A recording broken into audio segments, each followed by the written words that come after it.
Jody Barrows with the Square in a Square. Welcome to our live Wednesday webinar today on April the 28th of 2021.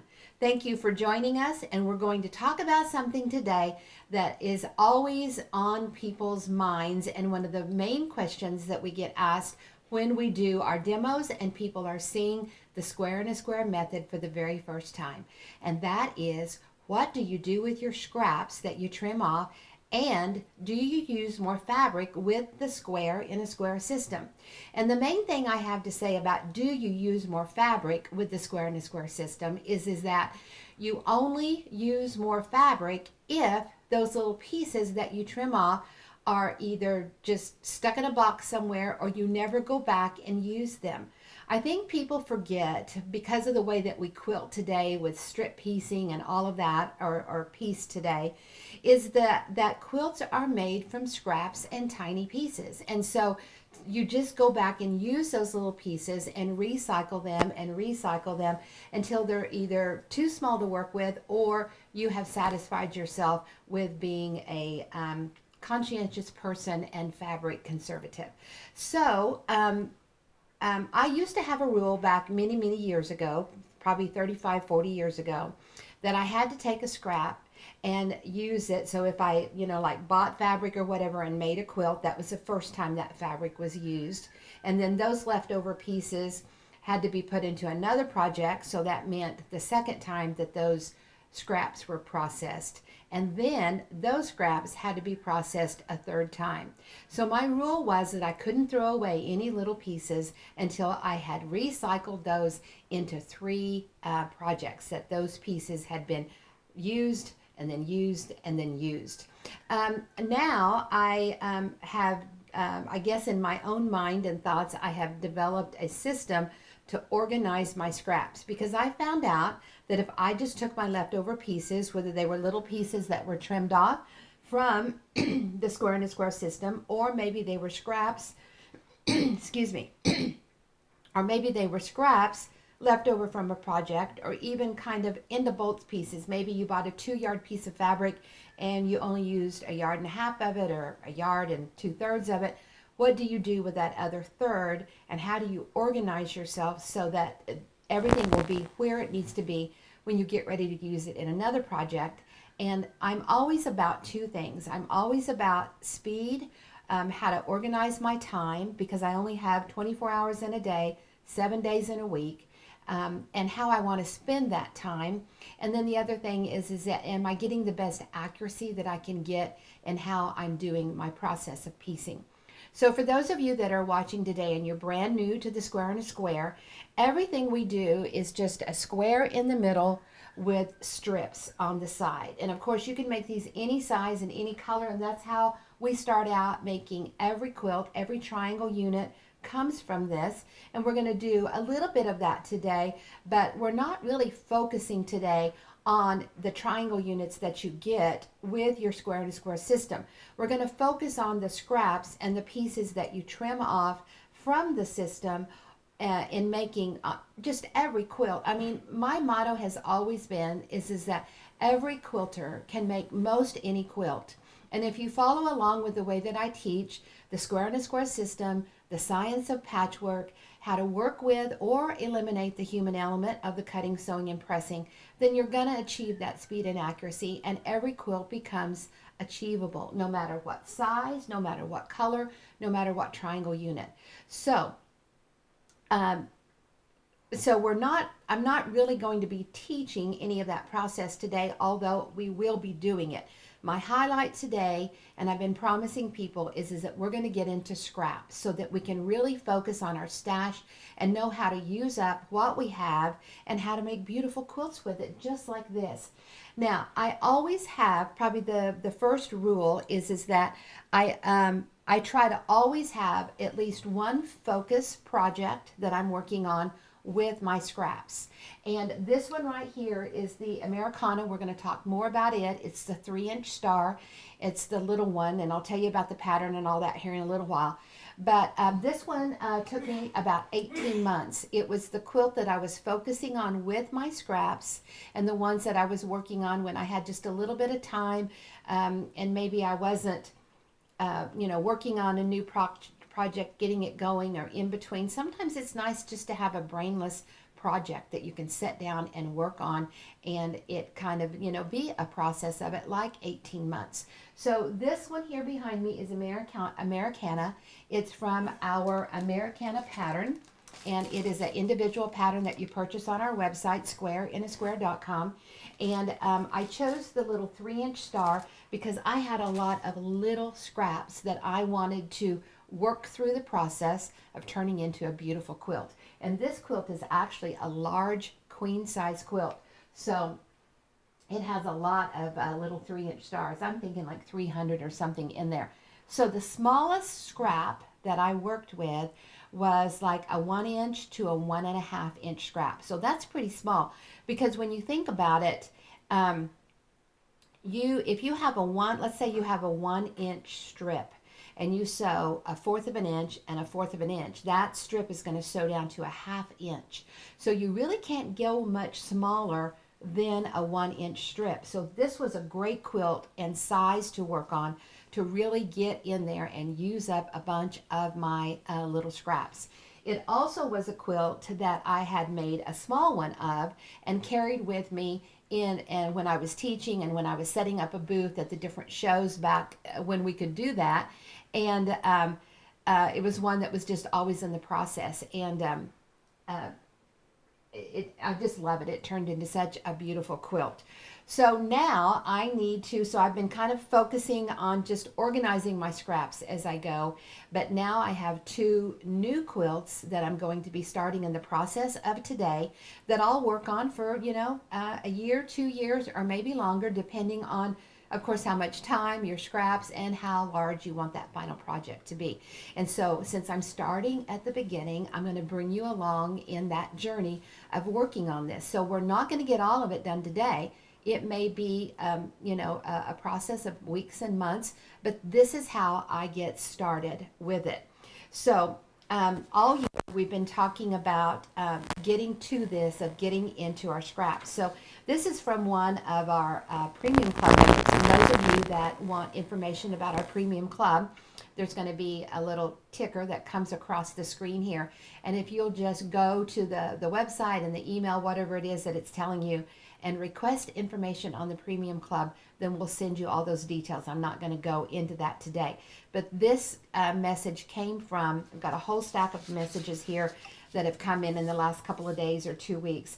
And she says, "Thank you so much for your teaching videos. You are so patient and thorough. Also, I enjoy the learning from your tips of fabric conservation and how to use scraps efficiently. I feel like I'm in a quilter's master's class." So in the premium club, we do everything from, this to lectures to classes to, just everything to build you along, no matter where you're at in your skill level or your knowledge. We're going to bring you along, help increase your speed and your accuracy, and help you make quilts that you've always dreamed of. You can be the piecer that you've always dreamed about being. And then this next one here, this one came in, I think, just yesterday or the day before. And she said in her quick little text, and she sent a picture of the quilt, she said, "I just wanted to show you the quilt top I just finished. I was really struggling with it and would never have been able to finish it if I had not discovered you and the Square to Square system. Can't tell you how much I have learned, and thank you both enough for all you do." So, follow along with us, whether it's these Wednesday webinars or join our premium club, and we're going to help you have more fun and help you become a better quilter. Now, one thing that I always talk about or try to remind you to do is that you need to get a pencil and paper, a notebook, and you need to watch the webinars and keep very good notes so that you can go back and watch those webinars again and refer to them over and over and over again. So get yourself a notebook, get pencil and paper. I'm going to start out here and give you some information that you'll want to be able to keep so that you can return to it and keep learning. So, and we're going to have, you can put questions in and some of those questions we'll answer along the way, and every once in a while I get to a spot and I'll stop and I'll say, okay, what are the questions that we have, and then I'll move along. Now, also, if you're new to our Wednesday webinar teaching, if you join us with email, That means you go to the website and you sign up for the Wednesday webinars. Then you can go back in and watch all of the other ones that we've done this year. And so here we are at the end of April. So there, you've got quite a few Wednesday ones in there. There was a few in February that we didn't do because of our Texas weather disaster and some technology and electrical and water issues and stuff. But there's one for almost every Wednesday, starting with the beginning of January. And so we were doing them every Wednesday, but in April we started with our new spring and summer schedule of the Wednesday webinars, which means the second Wednesday and the fourth Wednesday of the month are when we're going to have our Wednesday webinars. And if you can't join us live, if you come in with the email, then you can go back in and watch the replay. So to organize your scraps, the very first thing I do when I organize my scraps is that I want them already kind of categorized, and we'll do that with color and we'll do that with size. And I think I discovered over time that if I just take my little pieces and my little scraps and I dump them in a bin or a tub or whatever, and then I want to come back to them to make a beautiful quilt out of, it is too chaotic and I have to spend too much time sorting those scraps. So now what I do over the years is that I have lots of different little baskets or bins or containers, however you want to whatever type of container you want to use to organize. And as those scraps progress on in time, you may need to move that certain category to a bigger basket or a smaller basket as you use more or less or don't produce for that certain one. So the first thing I want to do is I want to categorize my scraps in color or type of fabric, because when I'm working on a project, I'll be like, oh, I need the darker colors, or oh, I need those clear cool colors, or oh, batik would be perfect for this, and so I'll go to those. So there's basically three or you could do 4 categories, but 3 main categories. And it's done by color or type of fabric. So I have one, which is my biggest category, and that are the muted colors. That's what I work with most of the time. So that means the colors are all muted, like you would see here in the quilt. Then the next one is called the clear colors. So those are the ones that have more of a clear overall look. So it's more of a white instead of an eggshell white. It's a clear blue or a brighter blue, not a darker hue or muddier blue. So I'll have the warm colors, and that's like the base of when you're making fabric. That's like the base of the fabric. So and we have the muddier colors, the clear colors, and then like a batik category. So depending on what your stash is, you maybe have a Christmas category. You maybe have a little kid print category. And so, divide those up, probably anywhere from 3 to 6 or 7 different categories. And then depending on your stash and the way that you buy your fabric, you may have a bigger bin for your Christmas, or a bigger bin for your batik, or a smaller bin for a batik, or a smaller bin for novelty, depending on what your style is of the fabric that you work with, which will in turn be the scraps that you have. So once you have those different categories, muddy, clear, batik, and then however else you want to do it, Christmas, juvenile, novelty, whatever, have your main categories. And then in those categories, you're going to, I go by size of fabric. So is it just a tiny little scrap left over? Is it a part of a strip left over? So like in this one here, it's part of a strip. It's not a whole strip. Or maybe is it a full strip, meaning a strip left over selvage to selvage. Maybe it's an end of bolt. So this one means that it's what I would call a hunk of fabric. It's selvage to selvage. It's complete. It's got some width to it. So that would be like an end of bolt or an end of a 2-yard piece from your stash. So end of bolt category. And then just kind of, let's see what this one is. This one is an end of bolt also. So maybe just a scrappy. It's got some to it, but it may be a weird shape. So I'm going to coordinate. So, you know, say I am starting a project and I have a 2-yard piece, and I work on that fabric for that quilt for however long of time, and I get done cutting everything that I need to cut for the quilt, or the quilt is finished or whatever, and I still have a little piece of fabric, you know, anywhere from, you know, 12 inches down to 3 or 4 inches, you know, I will put that in a certain area. That way I know, okay, if I pull all of this fabric out, I know that these pieces are going to be selvage to selvage, so it's a good clean piece of fabric, into bolt. It's got some width to it. I could cut, you know, 3-inch squares, 5-inch squares, maybe even for a little quilt, it would be enough for a little border to go around it, but, you know, some sizable amount of fabric that is 12 inches wide, 9 inches wide, or smaller. And that would go in that particular bin. And then that's how you would do all of them. And then when you get down to the true scraps, we're going to look at some of that here in just a minute.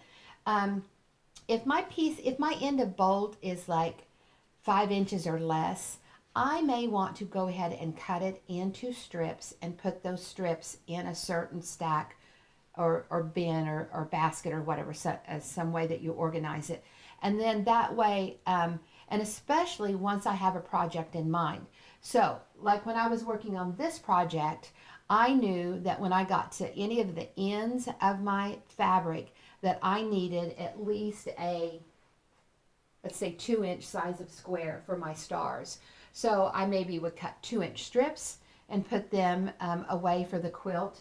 Or I could go ahead and even cut my 2-inch squares if that's what I needed for the center of my quilt. So if I thought that fabric would work good in that area and I had a quilt already in mind, I would go ahead and get those pieces cut.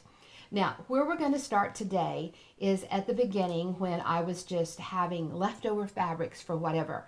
So I brought out some different stacks and baskets and stuff to show you, and we're going to go through those. I'm going to set those aside, and then we're going to actually start cutting on some little bits and pieces that we have. So this basket here was, of course, all done in those certain colors, and these are all a certain size, and this is not going to work for the project that I'm working on today. So before we move into this, let's talk about the project that I'm working on today. So this quilt behind me here, this one is called Southern Skies, and this one is in the Maley book. So there's a couple of different quilts or books or patterns or whatever I want to talk about. So this one is the Maley Women book, and the Maley Women book has 34 patterns in it. 2 of them you can see right now from the Maley Women book, and that's the Southern Skies right here, and it's this one here called Missouri Compromise. Both of these are in the Maley Women book, and you can find those on our website. Both of these take what I'm going to talk about, small pieces of fabric. So that means like a medium piece that's on the smaller size, or a small size, or even a tiny piece of scrap. Those are ones that you can use for these 2 quilts. And so I'm going to, just like I said, this is my project I'm going to work on, and all of my pieces went to it till I got done for 18 months. Now my new project that I'm working on is this one right here. It's Southern Skies.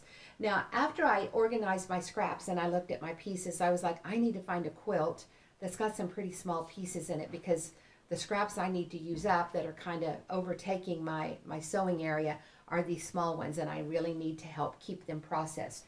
So these fine geese in here are really pretty small. So I knew that I needed a dark and some light. So when we get to my fabrics here in just a minute, we'll talk more about that. But the Maley book is a great one for the Southern Skies, for this one, and the Missouri Compromise. And then the other one that I wanted to highlight today was the Americana pattern, because you have a 3 in the pattern. You have a 3-inch star, a 4-inch, a 5, a 6, a 7, 8, a 9, 10, 11, and a 12-inch star. All of those sizes are in here. So you can make that quilt with any size of star, and of course the strata that goes along with it. And normally when we make the Americana quilt, we use a 6-inch star, and it's just a beautiful project and a beautiful quilt to work on. I think you would really, really enjoy that. Okay, let's get back down here to our table. Let's talk about what I have here that I'm going to move away, and then we're going to get started with our actual cutting. So I wrote down on a piece of paper after I looked at my pattern, and just real haphazard. I wrote down my southern sky. I wrote down the size of dark centers that I would need, and I wrote down the size of the light that I would need. So I went to my pattern, I looked at that, and then as I started working through my fabric, I started pulling those pieces out. So this basket had small dark strips in it. The strips are really too, the dark is too small and the light is too small. An inch would probably work for what I'm wanting to work on, but it really probably needed to be about 1 1/4. And so I thought, well, I'll come back to those and use those if I need to. So these are the dark, these are strips that are too small in this basket, so they're going to move away. And then this one here, I just wanted to kind of show you how I organized as I went along. So these are all kind of the same size, and see how I kind of layer them so I can see my colors as I put them in my storage. And those were too wide for strips and not quite big enough for my centers. I could make them work when it gets down to it. These are all kind of into bolts, just, some nice scrap sizes, but a little bit big. These I can use, I'm going to pull those out. I can retrim those. But I really wanted, I had a lot of what we call the tattered and torn, which is one of my basics. That was what I had, so that's the one that is going to be my background, and I'm going to keep it all consistent. Now in this basket here, these are all colored strips, and they're all a size that I can use for strips, but in the let me show you the one that I'm making here. So Steve, I don't know if you can help her. She's not going to be quiet till you do. So just keep the camera down here on the bottom until you help her. So what we want, I'll find one here in just a second. We're going to make them.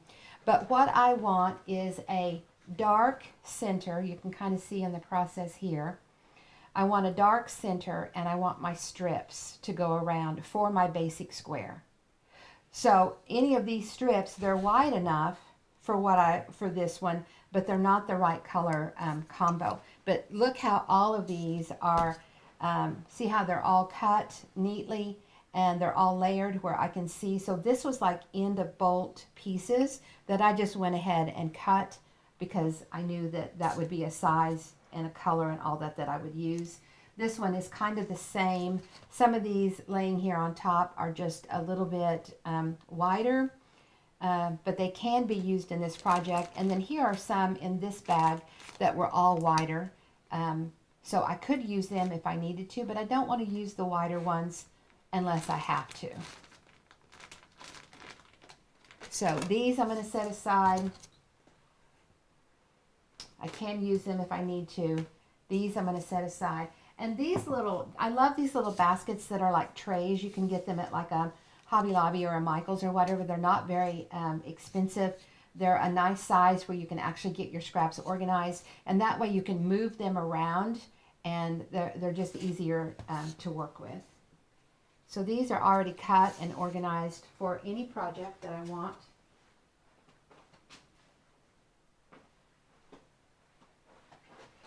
Okay, now these two, this one here, these are cut and organized. See how these are wider, and see how they're laid in there where you can actually see your colors. Or I could come in here and pick these up and see what's, down below in there.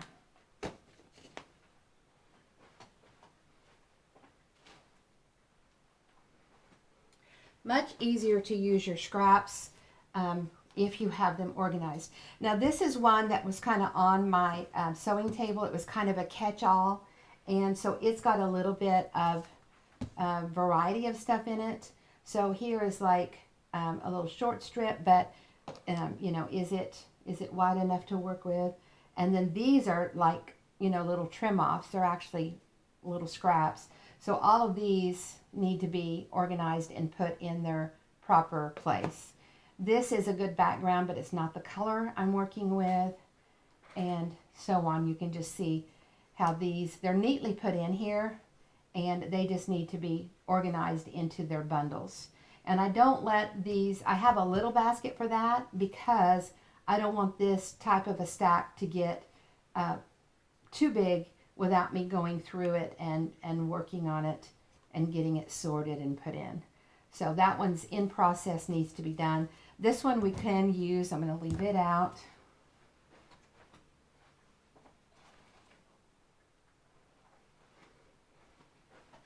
Okay, now one reason why I chose this Southern Sky project is because in the process of the last quilt I made, which was called Jingle Jangle, so if you back up to a Wednesday webinar and look at the Jingle Jangle quilt, you'll see how I had some pretty nice size pieces left over, and I had some that were this small or smaller. So I was like, this is a great quilt to work on all of these trimmings that I have. And I want you to notice how when I trimmed my blocks for Jingle Jangle, I kept these all organized and stacked up and kept them kind of in size so that it was much easier to work with them. And here's another one. These are from Abby's Schoolhouse, and you can see how that's a little bit different color. Abby's Wedding Quilt, I'm sorry. So I wanted to keep those a little bit separate. This is also, you can buy these trays at like a Hobby Lobby or whatever, and they come in different sizes, and they stack really nice too. I like to be able to move my stuff around on the table. It just helps me more, helps keep it more clear and more organized. So let's get started with, this is where we want to go. What we're trying to do is we're trying to get flying geese in multiple colors from our scraps, and then we're going to put 3 flying geese together. You can see how I've just got scraps on here, some of those bigger ones from Jingle Jangle, and these are going to get trimmed up to be the main part of my quilt, and this is where most of your sewing is at. So let's look back up here at the quilt, and you can see how we have this in the corner of the blocks, and then we just have these star points and these great option 1s, and this is an option 18, and we'll get to the option 1 and 18 later, but this is the part that we're going to focus on because it uses the scraps. And I actually think with my nice big stars, I'm going to keep the stars very organized and consistent. I'm probably not going to use scraps necessarily on those big stars. We'll see when I get to it. We'll see what we have. But it's going to take me some time to get all of these little flying geese done and get this section of the quilt made. So this is kind of where we're headed. So let's start at the beginning of getting our squares and strips together. So normally when you're working with the square and a square, you're going to put your strip in the sewing machine and just load your squares up on top. So you can see how I've been doing that. And this strip, like if you have some, you can see how this strip was pretty long. I was able to get 7 squares on that strip. So that's kind of where you want to start. You don't necessarily want to start with a bunch of little pieces like this. Look at your scraps, look at your end of bolt pieces, and see if you can get some strips out of there. So like in this one here, it's an end of bolt. It had a little bit of width on it. So you would just come in here and cut whatever size that you needed from your bigger one. So here's my grande,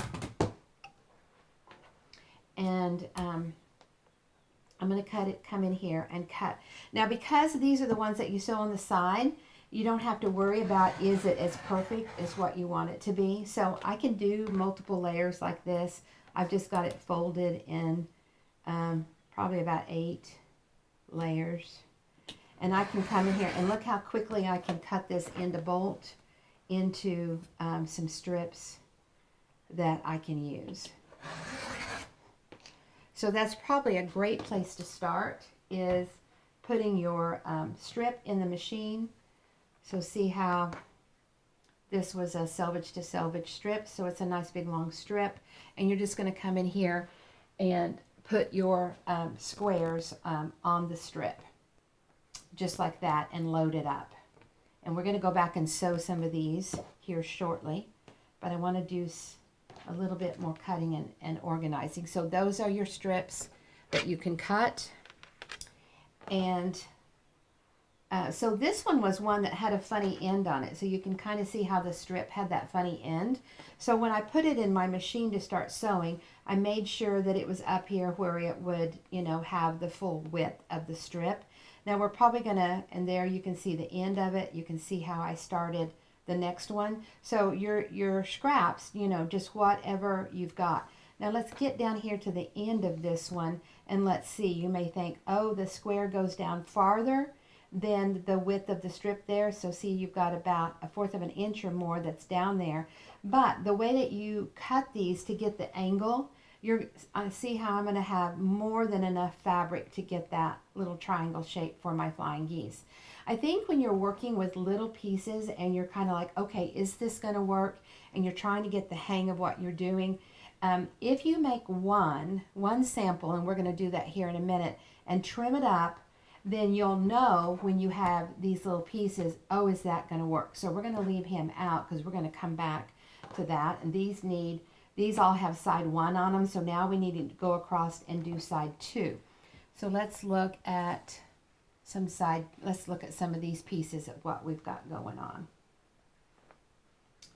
Okay, so here you can see, let's open it up. You can see how we have a strip on each side. This was our square in the middle. Let's flip it over. So see, you can see how we sewed one side down and then we turn it around and we sew the opposite side.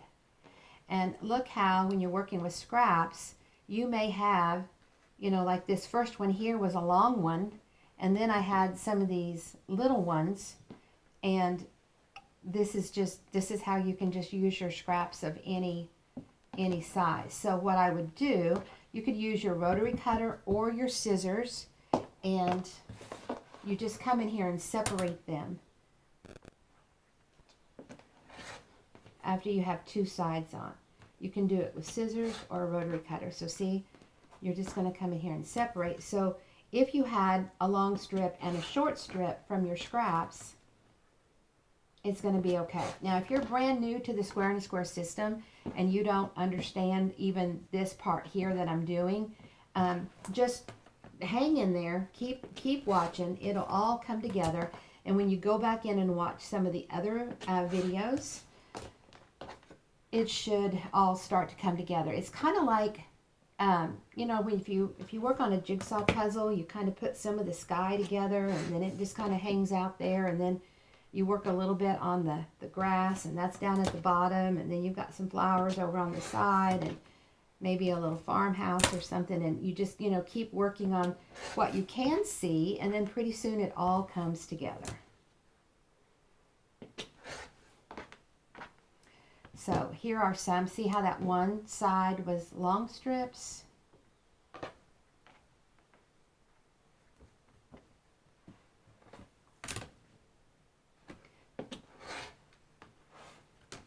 So as long as that strip covers the square. So let's look at these. See, as long as that strip covers that square and it doesn't break up in the middle. So see, here it is. So see, it doesn't break up in the middle. You'll be okay. It has to cover that center square. So let's look at this one here. So here, see, it looks just like this. That's what it's supposed to. And then let's look at this next section, what we've got. Try to leave them folded together so that, and it's kind of all about that center square. So if you flip it over to where you can see that square, then maybe you can focus a little better as to what you're doing.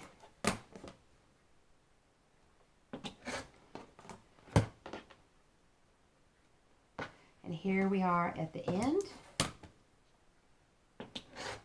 of that big long one. Let's see what we've got here in this next section.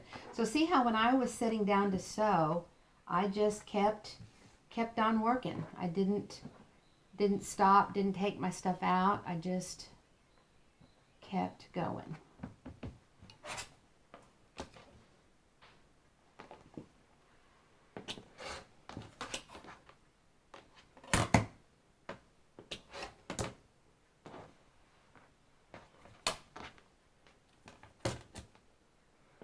And all I'm doing is just separating my pieces.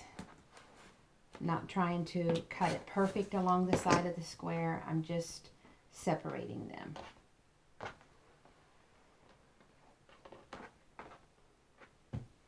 So I'm going to go ahead and do, I still have quite a bit of a tail here to separate. Do we have some questions? Quite a few. Okay, let's get some questions in while I'm finishing up on here.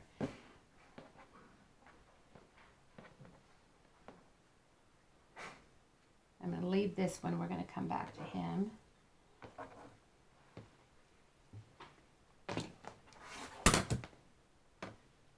We have a lot of newbies today. Not necessarily. Okay, cool. I don't know. Okay, I have it back at you up here. Okay. I love fabric and have all the categories: reproduction, whimsical, modern. The difficulty is not being able to mix them without making a mess. And to go along with that, another one, I have an assortment of fabrics that don't coordinate. They're not from the same line or designer. I don't know how to start.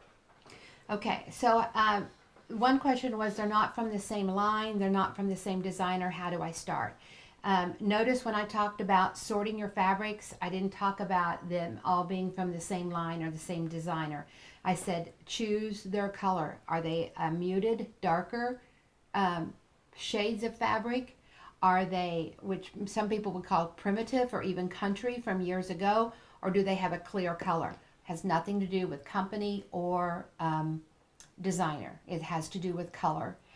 So separate them in the muted, the clear, and then batik or whatever. And then does that kind of go along with the other one? Did that hit it, or do I need to answer that? Your first question, Steve. Well, it's different categories. Different categories, yeah. Just Of whimsical or retro or modern. yeah, put them. Being able to mix them. Yeah. Are you Well, supposed to be able to mix them or no? I wouldn't mix them. Excuse me for scratching my face. I'm itchy. I would not mix them. When you mix a clear color with a muted color, it just doesn't jive in the quilt well. And I think that's where a lot of people run into trouble with scrap quilts, knowing how to do it or saying, oh, I don't like this quilt, it doesn't look nice. It's because they've mixed the clear color and the muted color. So to me, for what I do, I don't like that. And when I talk to other people about their scrap quilts, I think that's a big problem, is they try to mix a clear color with a dark color. So my advice is don't do it. Sometimes you may have one that gets in there that it didn't mix well with the fabric, and it may just be jumping out. Like if you look at this quilt up here, although it is not a clear white color, it kind of reacts that way with the other fabrics. You can see it kind of here and here and here. You may say that's too bright, it's too clear, it doesn't blend with the other fabrics. So in the beginning, when I first started doing scrap quilts, and I was learning how to do the colors, then when I got the quilt all done, I would pop it down, and I even saw this on the Scrappy Quilt Facebook page just a few days ago, a week or so ago. She said she had a color that was jumping out that really was not jiving with her in the quilt, and she had mixed a clear with a muted. So what I suggested to her is you get the RIT dye, get the liquid, put it in your washer, make sure it's all stirred up good, and then put your quilt down in there and go through a wash cycle with it. And I like the RIT dye that's called Ecru, or any of those that are just kind of eggshelly and just a little bit of a dirty white, and that will really help wash over that color and it won't jump out. But now I will say that since the year 2000, the fabric manufacturers, and I have a big long lecture in the Premium Club in the beginner section where we talk about the manufacturers and the color, and we go into really detail in this. But fabric has changed since the year 2000, whether it's a quality fabric or whether it's a junky fabric. Fabrics have changed. Technology changed in the way that they do their dyes and their process. And so in saying that, we don't have the ability to change the color or set the dye like we used to.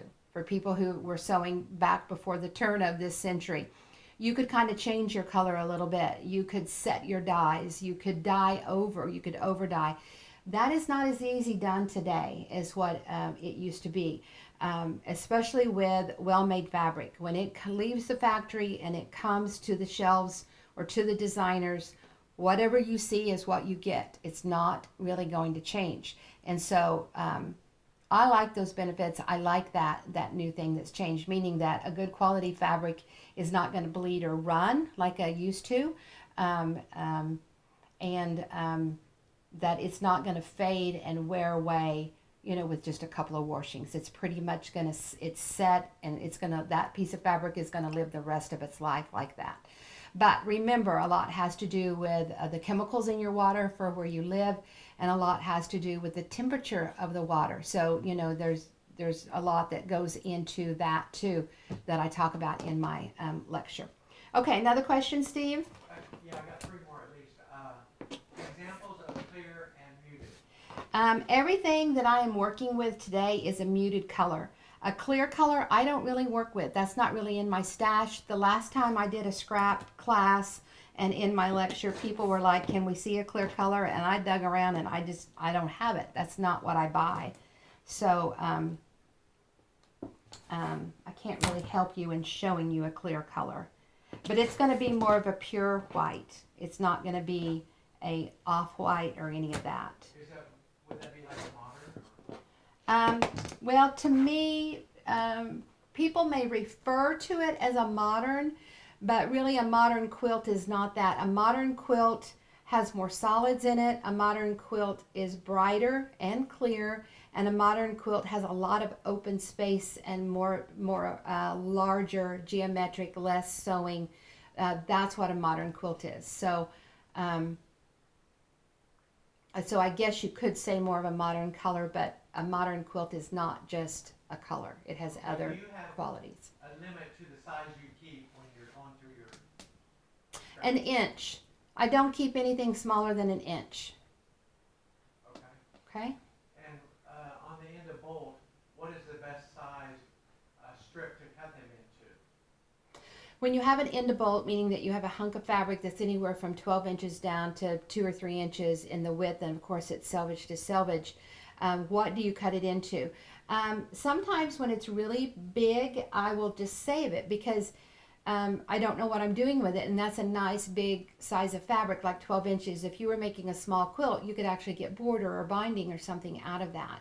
If I have a quilt in mind and I know what I'm doing, like now, like when I was working on that one, I knew what I was doing. I knew if that piece of fabric would work, I would go ahead and cut it into the size. On this one here, now that I'm starting it, I know my sizes, so I would go ahead and cut it into those. If I didn't know what it was, and it was like 3 or 4 inches or larger, I might just keep it in that size. But if it's like 3 or 4 inches or smaller, then, if it's a 3-inch piece, I maybe would cut it into 2 1.5-inch pieces, or, So mostly for your project? Yeah, mostly for my project. Okay. Yeah. Years ago, we tea-dyed. From what you're saying about the fabric since 2000, this won't work anymore. Is that correct? She's asking about, can we still tea dye fabric? Yes, you can still, and actually a tea dye, a RIT dye, a coffee dye, any of that is over dyeing. You're putting a dye over the process of it. And you still can do that. It just doesn't have as much of a dramatic effect as what it used to. I haven't done it for quite a few years, but it's not going to be, I guess I had one that I did it, and I did it, and I did it, and I did it. And instead of, if you really need it to be a heavy over dye, after the dye is on it, I maybe would take the quilt out and let the quilt dry with the dye on it and not do a rinse cycle. And after the quilt is dry and the dye has really stayed on it a long time, and in that drying process, maybe whether it's laid out to dry or whether it's popped in the dryer, then maybe go back and wash it again and go through the rinse cycle. So maybe dye it without a rinse cycle let it dry, and then go back and wash it with a rinse cycle to help get any excess out. If you really needed a heavy over dye, you still can do it. It's just not as dramatic as it used to be. Also depends on the quality of fabric you're working with. Another question? No, just would like to see clear. I'd like to see clear. I'm sorry, I thought about it when I was setting it up. I was like, they're going to want to see a clear color, and I just don't have any. I just don't have any of it. Okay, so these pieces are all done with a straight strip. These are all done with just a plain straight strip. So let's talk about this one. If you don't have any straight strips, let's say that maybe you just have what I call funky pieces, pieces that you've trimmed off. So here are some in the color sequence that I'm working with. So let's pull those out of this little basket. Now these are pieces that we've trimmed off from an option. So let's go ahead and trim one for people that are brand new. Okay, so everything we do is square and strips, and that's what I've been working on and talking about. After you get them made, you're going to trim them up. So let's say that you want a flying goose, because that's what I'm doing today. Is I'm going to take my square and a square ruler. You can use the mini, the original, or the grande. This one I have here is the mini. And I have put the 90 right in the tip of the corner. I left the 1/4 of an inch. I made my cut. I'm going to do that again to the opposite side because I want flying geese. So those of you that are brand new, there's going to be some holes in what we do today that you're not going to get. But okay, now when you do a flying goose, we want to cut it in half to get our 2 flying geese. So you can see the 1/4 of an inch here and right up to the tip there. So to get right up to the tip, I do what I call the 2-step, and I step it over to do a sharp trim. Notice how there's no 1/4 of an inch right there. And we'll find out with the questions they're going to ask on this 2-step just how many newbies are here. Because if you're a newbie, you're going to say, where's my seam allowance? Okay, so now we're going to go and cut it in half through those 2 steps. And I have my flying geese. And so you can do any size that you want. So when you do the process, you have some of these left over. So this actually is wide enough. So if we're going to go to the widest point, see, it's like 1 1/4 inches. So it's actually wide enough to go on the side of one of these small squares. So like this is probably as small as what I would save. So if this is my center square here, you know, is that big enough to go on the corner? It is, but since it doesn't come all the way, I would not use that size with this size. This size would have to go with a smaller square. So here's are some large ones. So see how these are some large ones. So I'm just going to cut them in half. And you see me, when I'm doing some of my demos, you'll see me go ahead and cut these in half and stack them up because I'm getting them ready to go into a box or a tray or a basket or whatever, and I want them all organized. So you'll see as I trim, I'm automatically working on them and getting them put together. And notice they may have an extra. You don't need to worry about that till you get ready to make your next quilt. And if it's a problem, then we'll deal with it. And if not, don't waste your time on it now. Okay, so let's look at these. These are large enough to go on the side of your square. In fact, they're way large. We could even save them for the next step, which is this one right here. These are large enough to go on what I call the short side of this center here. So I would not put these on my small squares here. I would save these for here. So if you go ahead and make yourself a little sample to begin with as you're cutting through your scraps, you can say, okay, that's great for that step. I'm going to set it aside, and I'm not going to use it here on the very first step. Now this one is a little bit smaller because of this piece on here. So this one would work on it. See, this one is more of a clean cut. So I would save it for my bigger pieces. So let's look at this one, right? Let's look at these that I've got going. So these were some pretty small scraps that I had. And you can see how on one side is the straight strip and on the other side was kind of a funny looking little scrap. Look how those, and then here. Now on this one, see how sometimes on your scrap that you cut off, you have a seam through it? I'm not going to worry about it right now. I'm going to wait and see when I get it all done how much of that is still there, and then I'll work on taking it out. I'm not going to waste my time taking all of that out when some of it is going to be trimmed off and I don't have to work with it later. And we'll make sure that we get that one through the process so that you can see. So here you can see these. Let's go ahead and cut them apart.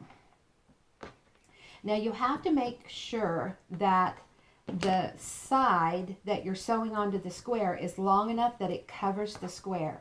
So see how those scraps were long enough that when I sewed it on the side, it covered the square. You have to make sure it covers the square. Okay, now this one here, notice how this scrap right here was pretty long. It went way off. And when I get ready to cut it now, I don't want to separate it. I don't want that big long piece. So I'm not going to cut it here just to separate those two. I'm going to go ahead and go in and kind of trim it up nicer just a little bit. And same with this one. Let's look at this one. See, this one was a pretty small, funky shape. And I made sure that where the width of it is on the square the most. I didn't like start here with the square. I started like here with the square so that I could use the most width of fabric. And we're just going to go ahead and trim those off. We don't need that getting in our way anymore. Okay, and so here's one with all four sides on it. It looks crazy. It doesn't look neat like when we're starting out with a project with, you know, yard goods. But you're going to be able to get the same beautiful work out of it. So let's go ahead and press some of these where we're at. And as I work through the process of these, after I press them, then once again, I'll sort them as to what they are.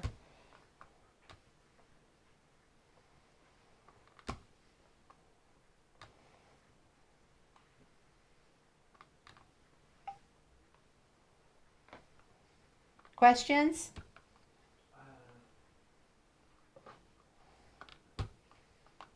The selvage color is not a clear color, is it? It's more of a clear color, but that would probably be the best example I had of it here. It's still not a pure white. But it doesn't have to be white. It can be any color, just with that characteristic. Right. It can be a blue or a red or whatever, and it's going to have a clearer color to it. Some people may call it a brighter color, but brights are really even another separate category. Okay, so after these are pressed, and you can see what stages they are, these have two sides on them.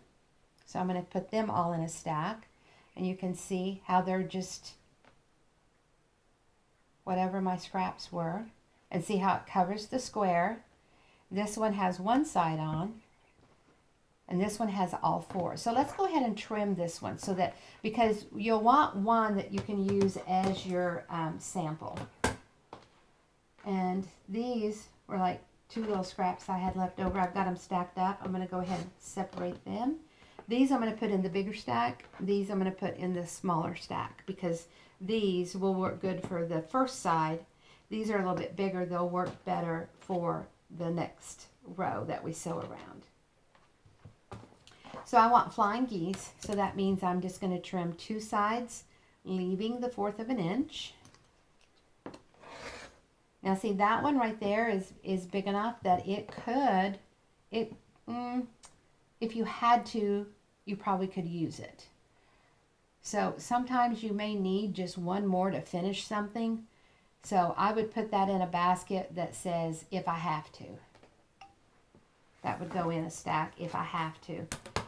You know, because you don't want to be short, you know, 3 pieces or whatever to finish your quilt. You don't want to have to go in and cut, you know, out of a bigger hunk of fabric. So now we're doing the 2-step, meaning that it's going to trim up nice. You see, these are little enough. I feel like I've already gotten 2 quilts out of it. and I don't have to worry about keeping those. They're pretty little. All right, so now we're going to cut it in half, and there's my my flying geese. Oh, I probably should have kept it as a whole one, just trimmed up. Okay, I'll do that again here in just a minute. I got crazy with going all the way.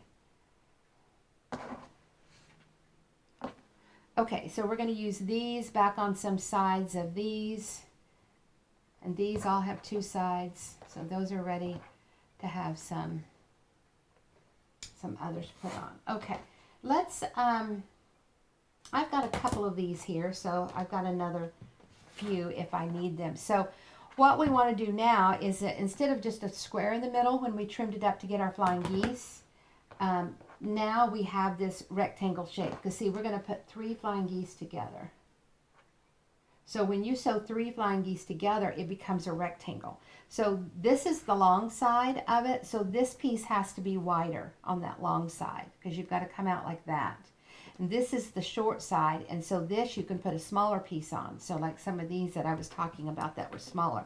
So this seam right here is your rectangle, and we're going to trim, leaving 1/4 of an inch on all 4 sides. So here's my 90 right in there, right down the seam. Kind of look at some of your other lines and see how square you're staying. And these are small enough, I'm not going to use those again. They're going to go into the trash. And there's my 1/4 of an inch off of that point, and that's what I'm going to do on all 4 corners. And once again, once you start trimming, just like with any trim, you want to look out here where you've already cut and make sure that you're staying as square as possible.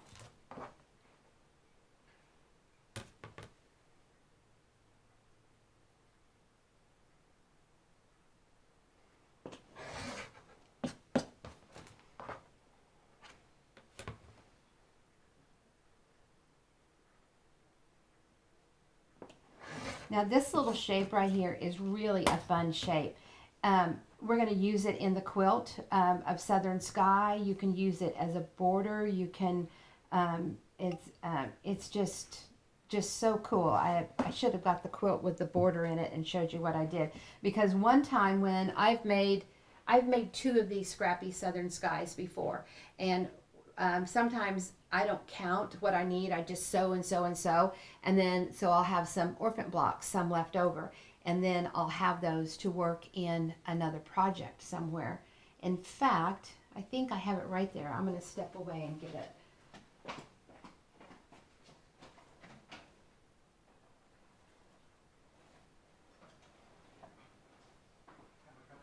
Okay. So this quilt here was all made out of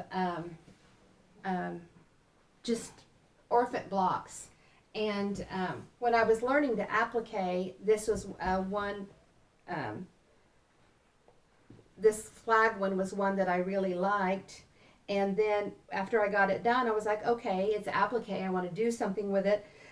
All of these are the muted darker colors. See, there's no clear in them. All of them have, you know, like a dusting of dirt on them, you might call. And I want you to look up here. So this right here, this little star right here, is actually an orphan and a leftover from one of my Missouri compromises that I made. And then this one here was a leftover from my Southern Sky, and how I alternated them and put them together for the border of this quilt.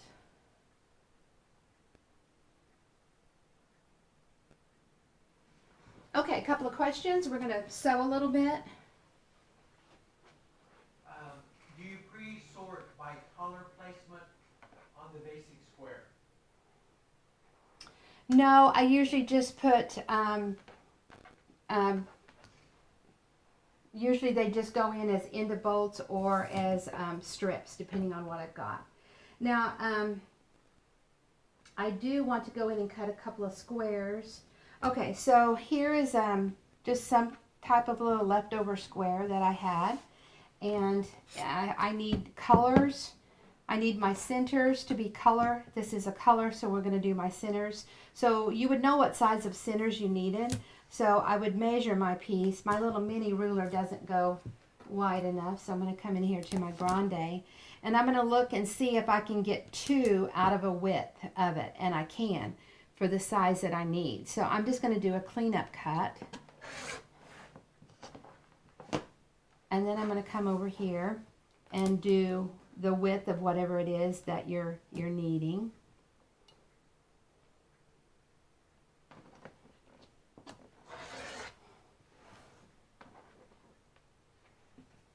And then I'm going to do another one because I knew I could get 2 widths out of what I was looking for. Okay, so now I want to come in here, and you know, if I don't want to, once I have a piece of fabric cut for the size I need, I really don't want to be turning it and messing with it any more than what I have to. So now I'm going to come in here and I'm going to look and I'm going to say, can I get 2 out of the width this way, or am I going to concentrate on 1? And I can, but I don't have a lot of extra to deal with. So I'm going to come in here and cut it the size I need, but I'm actually cutting it just a thread or 2 larger here because I need a cleanup cut right there. So here is my cut. So now I can turn it and come in here and do a cleanup cut for that corner.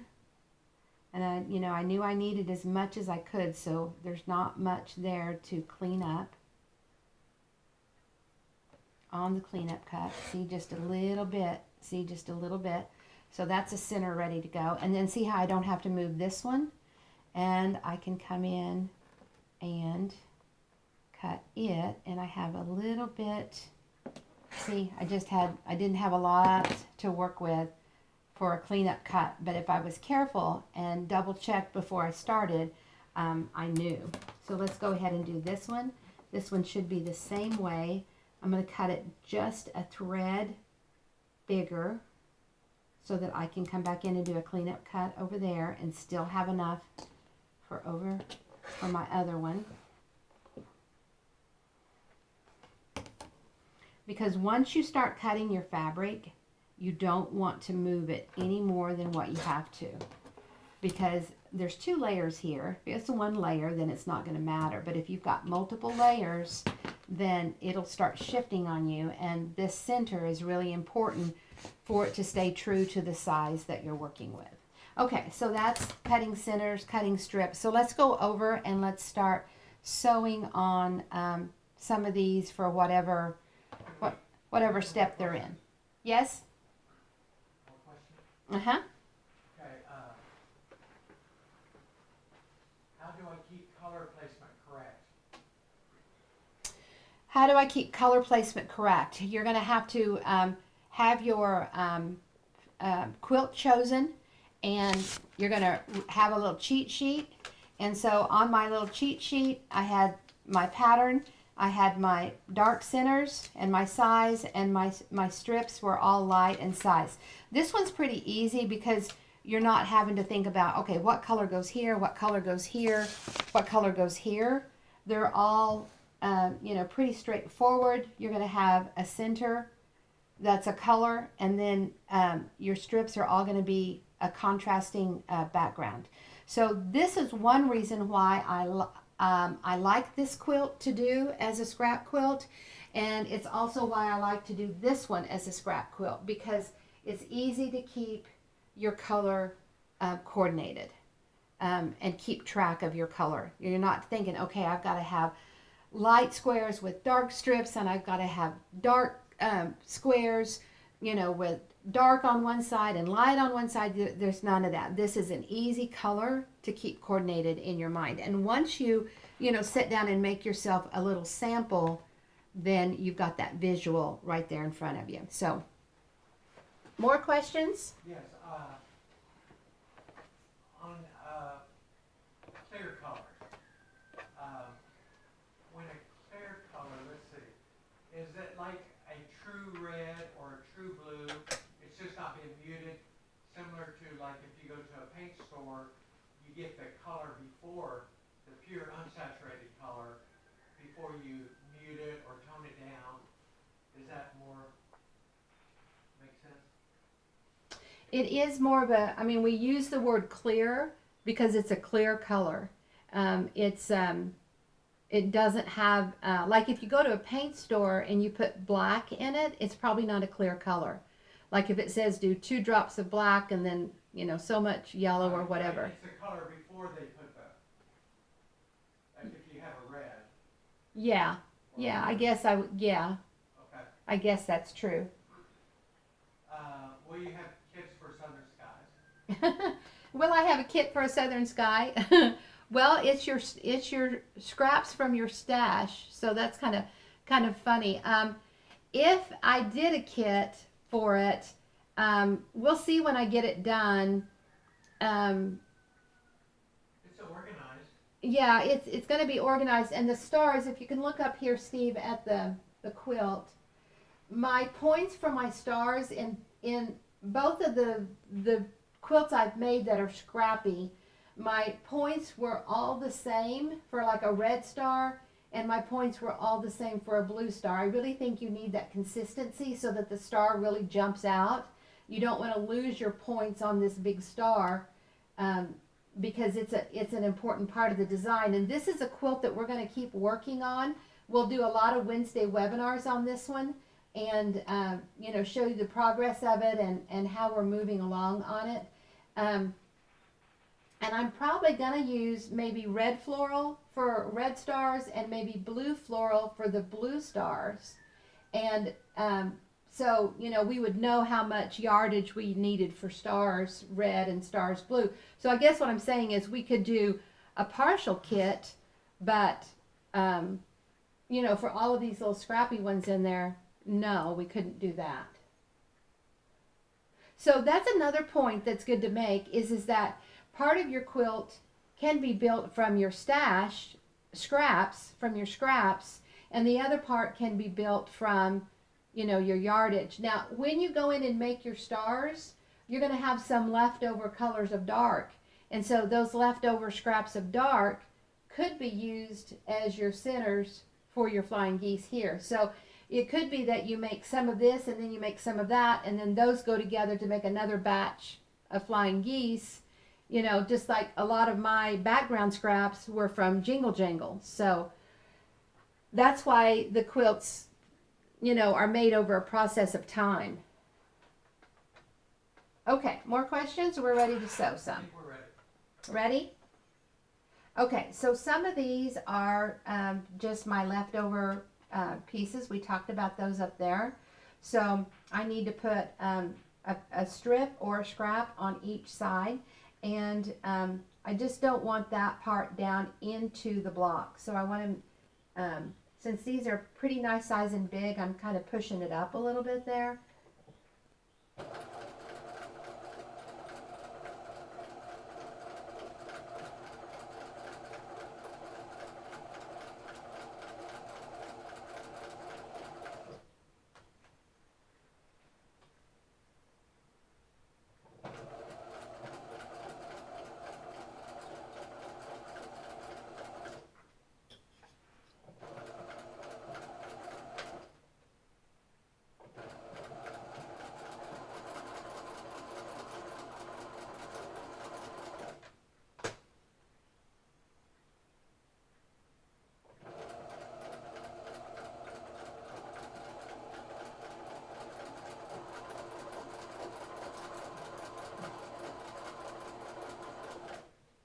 Okay, so this one needs it on multiple sides. So I'm going to use this little scrap right here, and I'm going to make sure that this wider part here is on the block, and let it, where it gets skinnier, push that off that way.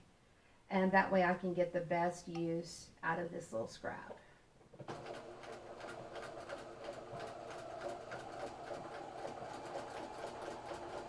And if you have a side that you've misjudged and your piece is too small, well, don't worry about it. Just snip it off and put another one on that's wide enough.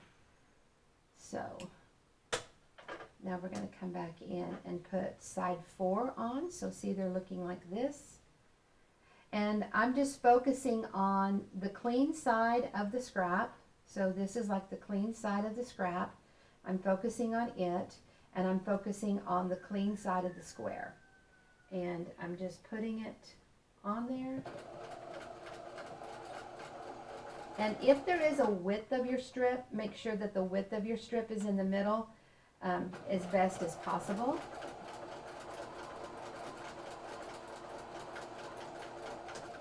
So here is the clean side of my scrap, and here's the clean side of my square.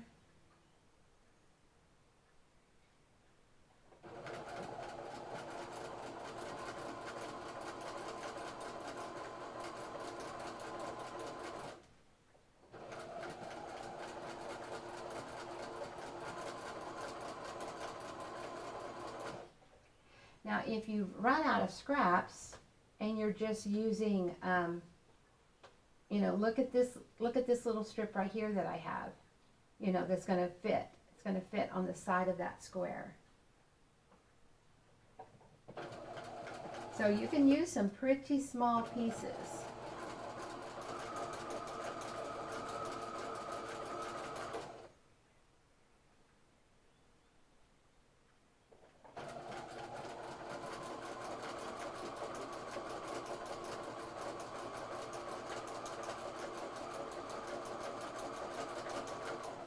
And then come back here and snip off whenever you're ready, and just separate them. And once again, you can sort them. This one has all 4 sides on, so it's ready to press and trim. And just separate them. This one I need to press, and then I can come back in and put, we want to be sure and get him in the process so that you can see how that works. I'm going to hit him just real quick with the iron. And you want to make sure that you always have a nice clean press here. You don't want that to pleat or pucker, because here's another one that's ready to go, because that will affect your sizing. Let's go ahead and use up these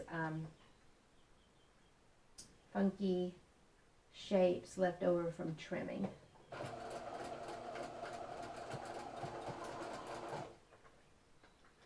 You're too fast on the iron.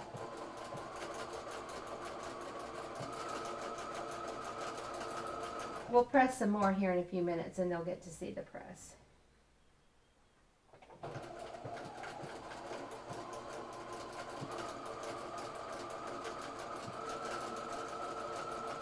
So see, this can be pretty brainless, you know, because your color is in the center and your light is the strips.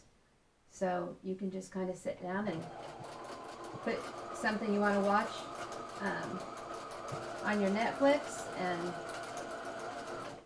just, you know, just keep going in your process. Here's another whole stack that have 2 sides on. Here's some that look kind of crazy. Now this one, and we might want to get him in the process, because I used a pretty big piece right here on this one, and I bet when we come in here and trim it off, this one could be big enough to go in on the next piece. Now this one, you can see how when I was cutting my option, I started to trim it the wrong way. So that's not a good side to work on. So this one right here is a good side to work on. So I'm just going to put him on.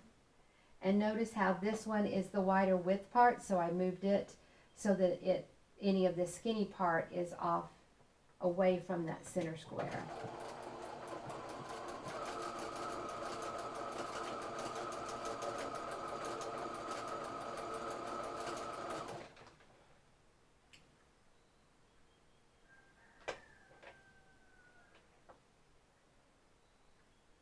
We had some pretty big storm clouds moving through today, and I've had quite a bit of rain this morning, and I hear the birds singing and the roosters crowing, so the rain must have stopped.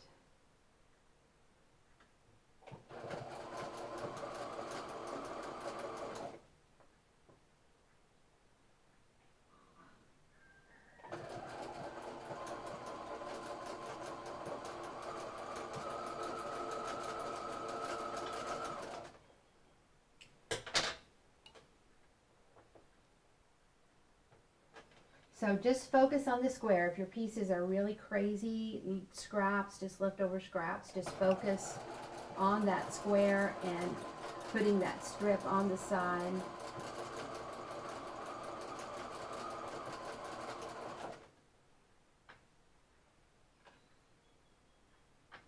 Now also, if you have these ready to go and they're just kind of in a little basket by your machine and you're working on another project, you know how we always talk about sewing a scrap in the machine so that our machine is not empty? You could pick up one of these little sections and do exactly what I'm doing here of sewing it into the machine. And you can be working on that secondary quilt instead of putting your scrap in the machine, because usually we put our scrap in so that we can get our pieces out and keep fabric in our machine. But if you have these ready to go and they're by your machine, you can just keep these feeding into the machine. And this is a pretty easy color combo, so it's not like you're going to get sidetracked or lost. Okay, let's trim these. Let's press them and trim. And then we'll get some of these, the next row put on so that you can see the process. And this is something that you can start with your scraps right away and start sewing with right away. And if you go back and watch Jingle Jangle, which was just maybe 2 videos ago, maybe it was the last one in March, you'll see how we got some of these bigger pieces here. And I was like, man, I have a lot of those, so I need to think of a project that I've been wanting to do where I can go in and use those scraps. So these are plenty big on all of these. And lots of times when I have, they're little like this and I have a lot in process to do, I will just kind of scatter them out over my cutting section. That one's pretty normal, so I'm not going to cut him right now. We just want to cut the ones that look crazy. And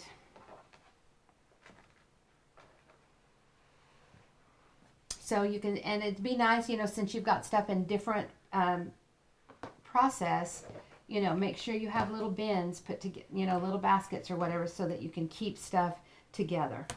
So for flying geese, we're going to trim 2 sides, leaving the 1/4 of an inch. So I like to just jump across and do the same cut on as many as I can. That way I don't have to focus or think about what I'm doing. I don't know if you can see this one, it might be a little low. Okay, so then I'm going to turn it and go to the opposite side because I have to do that same 90 trim on the opposite side. Now these are ones that turned out to be a little bit big, so I'm going to put those in the stack of if I have to.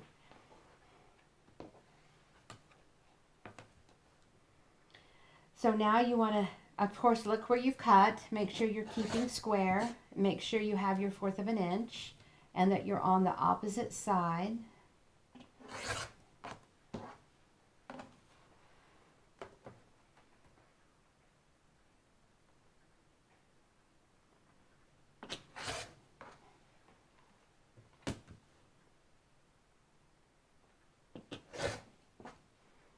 Okay, so now on the other 2 sides, it's the 2-step trim, meaning that we're going to go up sharp and close.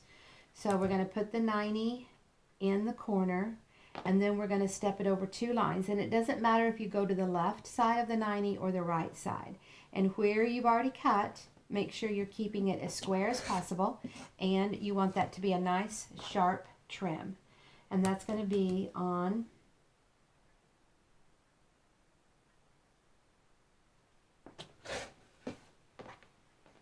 the other 2 sides. My ruler is kind of hitting up there on the, didn't have room for it, so.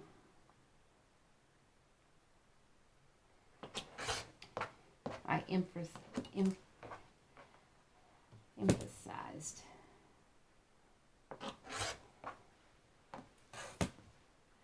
So let me know what you've learned from today. Hopefully it hasn't been too scattered. Sometimes working with scraps you can get a little scattered, kind of hopping around from here to there. Do we have some questions, Steve? I think this has to do with sewing the sides. My problem is how to 1/4 inch when sewing sides that have scraps that aren't even. Okay, so she says that how do you keep your seam allowance good when you're sewing sides that are not even? And first of all, that isn't what we're doing. We're not sewing sides that are not even. We're taking the clean cut edge of the scrap and the clean cut edge of the square, and you're lining those up nice and neat and even, just like normal sewing. And when you get to the square up here, you can be, kind of what I always say, ice skating around. Doesn't matter where you're at because that's coming off. But once you start sewing where the square is, so by the time you get to right here where the square is, you've got to make sure that you're sewing, that these are connected nice, and that you're sewing that nice scant. Okay? What size was your middle square? Well, it depends on what pattern you're working on, and all of that information is in your books or your patterns of what sizes of squares and strips you have.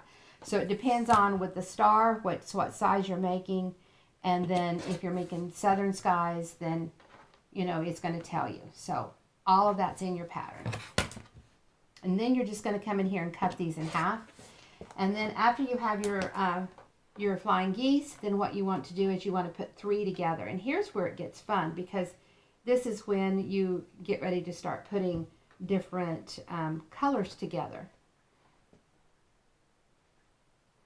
So those, you want to put 3 different colors together. So this one probably needs a black one. So let's go in here and trim. So remember, whether you're sewing, your square is your focus. If you're trimming, your square is your focus. It's all about that square in the middle, and sewing along the sides of it, and then trimming in the corners.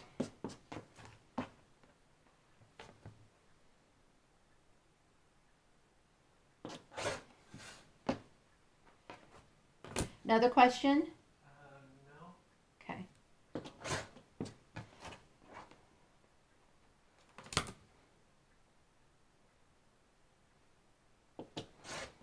Okay, so now I've got another color I can put on there, and look how nice that looks, making sure that you're mixing up all of your colors. See how this one has, these here are kind of all pretty muted. Notice how when you put the little orangey red or the black one in, how it sparks those up a little bit.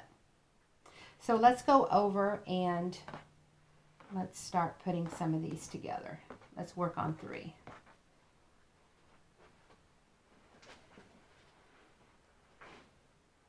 Okay, so lay your 3 out. See what color sequence you want. And you're just going to put 2 together. And it really doesn't matter if you put the nose of that flying goose on the bottom here, or if you just have it plain on top. It doesn't matter which way you sew it. Whichever works best for you. Now, most of the time you want to sew with your point on top because you want to be able to make sure you're going through that point.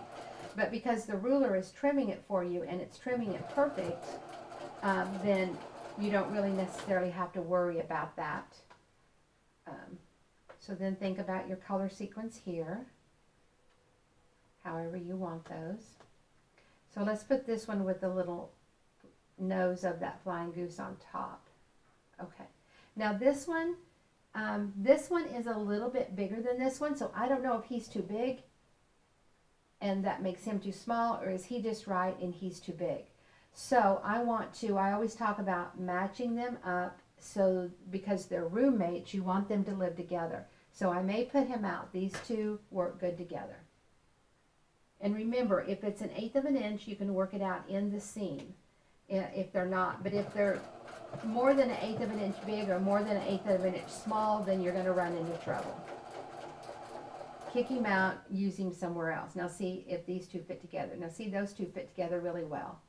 So I know one was supposed to go with one and one was supposed to go to the other, but I've got lots of colors to work with. So that's the way it is with roommates. Sometimes they just go live with somebody else. And they're happy that way, and that's okay. Everybody wants to have a good roommate.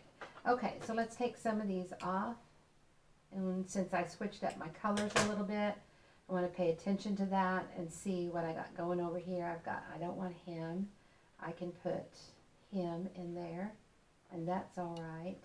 I probably don't want to put that brown because it's already got a brown up there at the top. So let's put the red one there.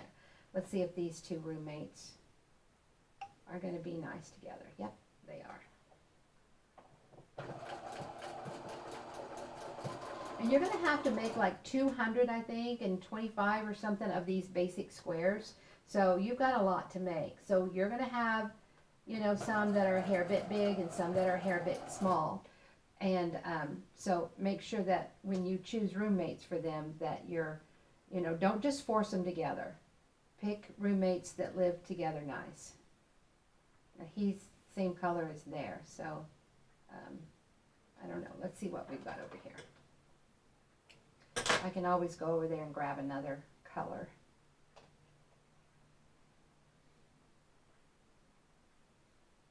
Okay, he works. His color works. Let's see if his size works. Nope, that little green one's too small.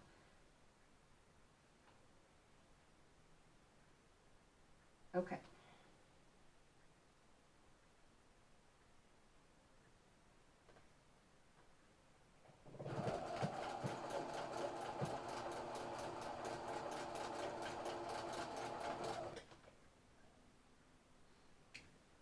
Let's check some of our points. So we've got a nice point there for that nose, and we've got a good one there.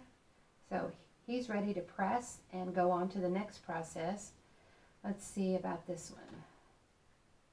Okay, that one was the one that was a little bit big. The color works good, but he's a little bit big. Okay, so instead of putting my scrap in, see how I can come over here and grab this one and put my strip on the side.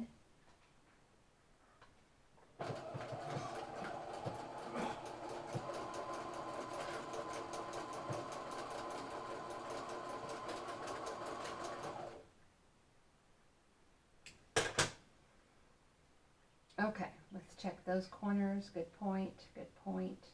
Let me press those. Those are all good. Okay, so these are ready to press and move on to the next step. And this little guy here, we need to find another roommate for him because he didn't work out well. Let's see if I've got one over here that's ready to go. Yep, that one will work. So I'm going to quickly sew him on. Questions?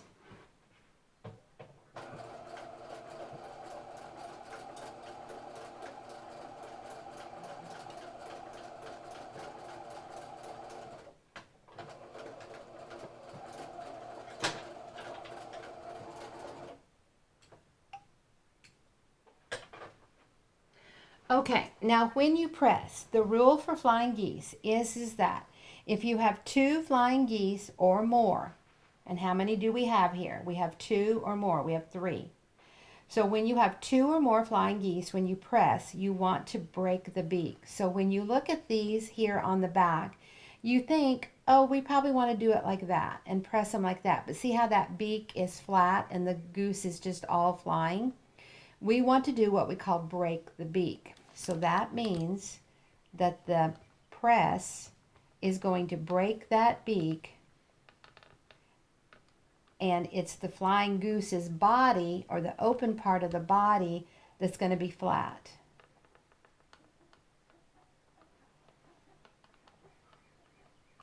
So when you look here on the back and direct them, don't just let them get all crazy. Direct them, keep them staying square. This is very important. So notice how the body of the color is all flat. You can see all of the body of the flying goose. So see how this is the beak of this one, and see we broke the beak. We broke it back. So when you have 2 or more, and we do, we have 3, when you press, you want to break the beak. And when you press, make them stay in line. Don't let them start turning one way or the other. So I'm putting it down, and I'm heating up the seam. So see, the edge of my iron is going to butt up next to that seam, and I'm heating it up. And if you've heard any of my lectures on pressing, and if you're in Premium Club, go to the beginner section and watch the video on pressing. We talk about how you have to warm up the fabric, you have to train it, you have to teach it what you want it to do so that it will stay in shape and you'll get the final outcome and reaction that you need. So, and there's lots of times if you've been watching if you've been part of our block of the week, we've been doing a lot of pressing open of seams. You don't want to do that one on this one. Even though you've got some bulk here with the nose of that following flying geese, you do not want to press the seam open. You're not going to get the results that you want. I think you're going to overhandle your tiny pieces. I think that as many of these as you have to do, it's going to slow you down and be monotonous, which if that was the only way we could get our outcome, then we would do it. But I really think this is the best way for time and perfection, to just break that beak and go in. Okay, so now we have 3 of our next section, and notice how it's a rectangle. So the strips that go on the side here have to be wider. You're still, even though it's a rectangle, when you get it trimmed up, you're going to get a square. But these on the short side or the nose side of the goose, they're not going to be as wide or as long. And these that go on the long side have to be wider and longer. That's just the way that it is. So I had these bigger pieces here that were scraps left over from Jingle Jangle. So I'm going to put the bigger pieces, meaning they're longer and they're wider, on the long side. And then I can come in here and put a shorter one here on the short side. So I need 2 for each one. So there's 1, 2, 3, 4, 5, 6. And there's some different sizes in here. So I actually picked up a couple extra just in case when I get to the machine, I have one that I think is not large enough, big enough. Okay, so now let's go back over what the question was. She said, how do I sew a nice 1/4 of an inch or scant seam here when my block is, when I'm working with scraps and they're not perfect? Well, first of all, you're working with the perfect side, the clean cut side, and you're working with the clean cut side of your center, whether it's your geese rectangle or whether it's your square. And that's what you're focusing on. You're keeping this lined up with the clean cut side. Now, I do think it's important that since my flying geese edges here are all going down, that's why I did a little maneuvering there. When I sew, I want my foot to help keep those all pushed down. So notice how the clean cut side of my scrap is lined up with my clean cut side of my flying goose section.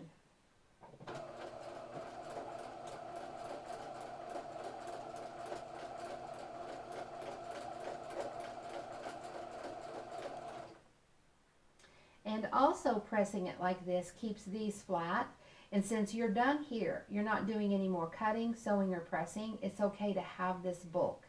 But since we do have to do more pressing along the sides here of the wingtips of the flying goose, we have to do sewing on it and we're going to have to do pressing on it. I think it's important that they're flat. So see, that's another reason why it's good to press with that breaking the beak of the nose down. Okay, now those were a little bit small. And notice how when I lay this on here, I'm laying it on here so it's on the width or the bulk of the fabric, meaning that it's coming down a little bit.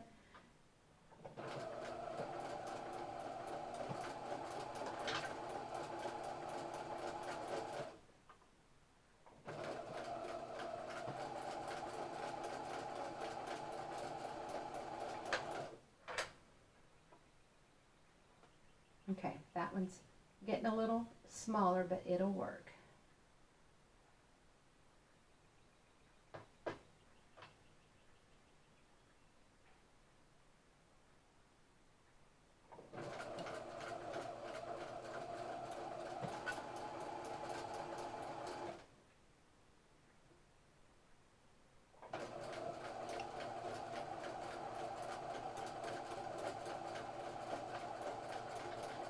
Okay, so we'll come back here and cut 2 off. And because of it being kind of a funky shape, I usually talk about not opening it up, but see how that's kind of going to get in your way. So you are going to have to open it up and lay it on your next piece.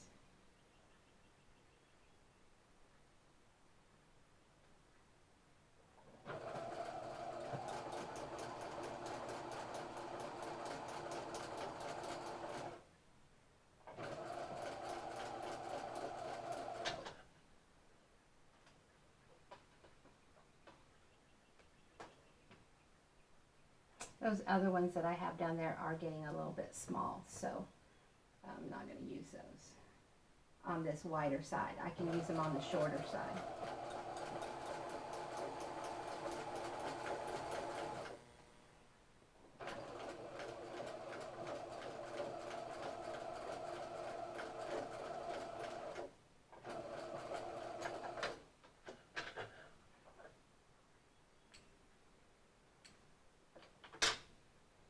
Now this one got a little bit turned for whatever reason when I was doing it. I'm not going to worry about it. Just leave it.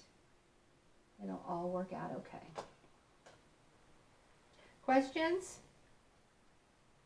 No, just, nope. Oh, I do. Would this pattern look right to use different lights for the background? Yes. Instead of using the same color? And repeat the question. Okay, just a second. Let me get through this one.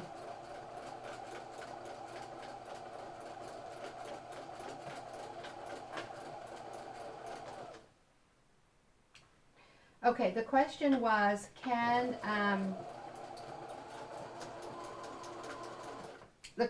since this is scrappy, can you use different lights?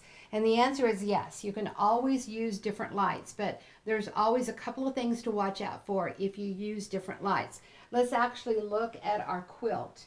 And we kept the lights pretty, if you'll look close, and I don't know how close you can look, but these are different colors of lights in this section like I'm sewing. And then even when we go into our bigger units in one of the blocks, they are a different light. But notice how we kept everything consistent. So if you are using different lights, try to use them in the same spot of that block so that your eye doesn't go crazy. It's all with how does your eye react when it looks at the overall quilt. Is your eye just jumping from piece to piece? Does it fall off the edge of the quilt? Does it focus on something and you lose the points of the star? So it's all in that contrast. So keep your lights pretty much the same. They can be different fabrics, but keep the overall value of the light the same. Okay, so here we have 2 sides on, and we're just going to press and press, and it looks like that with 2 sides on. Now, of course, if you're following the pattern in the book, it's going to tell you how to cut strips and do this. But we're using our scraps for it because this is a great scrap quilt to use up.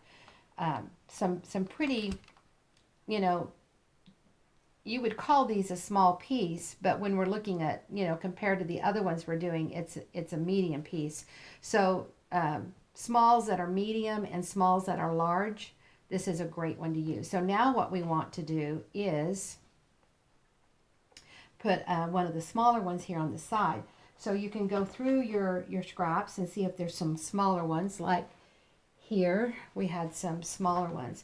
And they're smaller in the length here of what we need. Remember, it just needs to go from here to here. It has to cover the flying geese section. So, cut edge to cut edge. It's got to go from here to here. And of course, you've got to look at the width to make sure the width is enough. So we could actually, I don't know if this one would work. So if you have your sample made, you can always go in and say, oh, is that big enough for that? And yeah, it is. This one is pretty small, but it would work. But when I put it on, I don't want to sew it on so that it's down here on the short end because this angle might not make it. I want to make sure when I sew it on so that the wider part is actually on the square. So when it goes on, it would look like that. So we're actually going to put that one on. let's look at, yeah, that one would work too. So we'll just try these out and see what we think of them on there. So you could do a pretty small piece. And then on these, I'm actually calling these small because it's got this stitch line through it. And if I can use it and not have to rip the stitch line out and just have that be in the part that I trim off, then hey, I'm going to do that. So these are ones with the stitch line. And so I'm going to use those there. And this one's actually kind of a smaller one too. Now, if some of these little sharp points give you trouble in the machine or with just your focus, just go ahead and trim some of those off. So let's use these pieces and let's go over to the machine and see how they all work. Now, I kind of should have been working on 4 of these today so that you could see how they're going to go in the block. But I guess I've got one. Okay, now here's a good example here. When I'm looking at it like this, it looks really good. But when I get ready to put this on and sew it, look how I did not press well. It's got a pleat and a pucker in there. And it's big enough that it's going to cause me a problem. So I'm going to go back and press it. I'm going to have to deal with that. And I don't want to sew it yet. Okay, here's a little tiny one going on. So when you start up here, and this is, you know, could kind of go with that question of how do I sew a nice 1/4 of an inch here when this up here is so scrappy and raggedy. Scoot your piece over, line your foot up with your seam here of what it's going to be. Scoot it in. And that maybe was really what she was asking, is how do I get it good from here to here when up here I didn't have an edge. Well, it really doesn't matter where you're at when you're up there, but see, now I'm on what I call the square. I'm on my center section. So I have to pay attention to where I'm at and make sure that my foot and my fabrics are all lined up nice. So now that I'm at the seam here, this right here doesn't matter. It's going to be cut off. So from everything from right here on doesn't matter. So from here to here doesn't matter. From here to here matters. And that's the way it is with any option that you make, whether you're using scraps or not.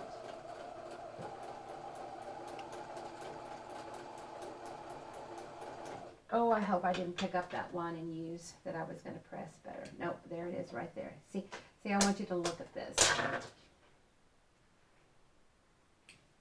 Okay, so when you look at it, it looks like it's just really nice and neat, but when I got ready to put my piece on and sew it, look at how much that is. That's close to, you know, 1/8 of an inch, and it goes all the way down. So that has to be pressed again. But I can put something down here on the bottom section because it was not messed up. Okay, here's a piece I can use. It has a selvage edge. So I'm going to make sure that all that selvage is pushed over. See, here's my center from here to here. That's what I'm focusing on.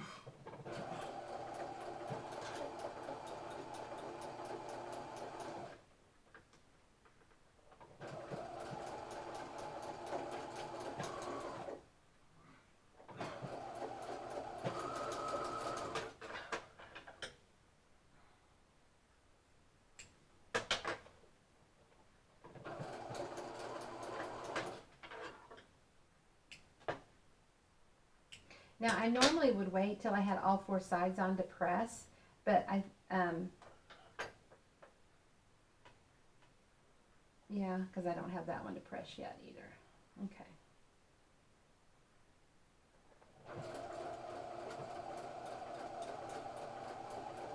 So while we're getting these last couple of pieces put together here, let me know what you've learned today.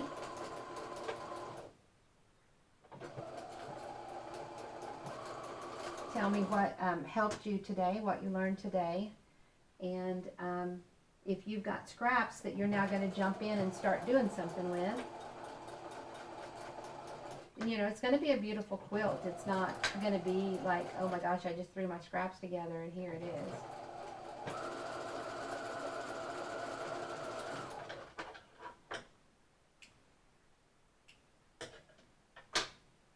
So there has all four sides on. You can kind of see what it looks like. This one is that pressed one. I don't want to get ahead of myself with it. So I'm going to come in here and put get another basic square ready to go for my flying geese.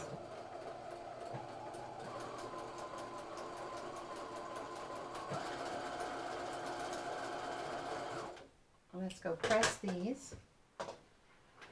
What have they learned, Steve? Been saving scraps, but couldn't quite visualize on how to use them, but now I can. Yay! She's been saving her scraps, but she wasn't sure why. Now she's got an idea where to go. All right, so this is the one that needed a little bit more help.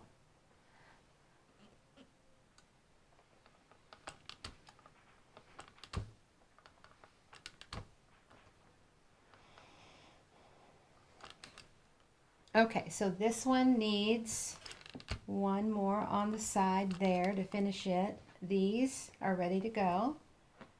So, and I guess that can be my fourth one, so you guys can kind of have an idea of what we can do with some of these. Even if you're not going to make the quilt, this is a great one to do to make borders. You can be working on this and making borders as you go, and use them, you know, for any quilt. That's one thing we've been talking about in our block of the week is borders.